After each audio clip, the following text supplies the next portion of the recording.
Mainit na balita, cited in contempt ng Senate Blue Ribbon Committee ang kontratistang si Pacifico Curly Discaya. Dahil yan sa pagsisinungaling umano kung bakit hindi dumalo sa pagdinig ngayong umaga ang asawang si Sara. Kwestiyon Senate President Tito Soto kung bakit wala sa pagdinig si Sara Discaya. Sagot ni Pacifico Discaya, may karamdaman ang kanyang asawa. Nang basahin ni Committee Chairman Senator Ping Lacson ang ipinadalang excuse letter ni Sara Discaya, idinahilan niya na pupulungin niya ang kanyang mga empleyado kaugnay sa epekto ng investigasyon sa kanilang kumpanya dahil sa flood control projects.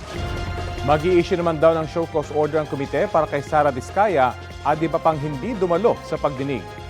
Wala rin doon sa dating DPWH Undersecretary Maria Catalina Cabral na ayon kay Secretary Vince Dizon ay nagpasa ng kanyang courtesy resignation noong isang araw.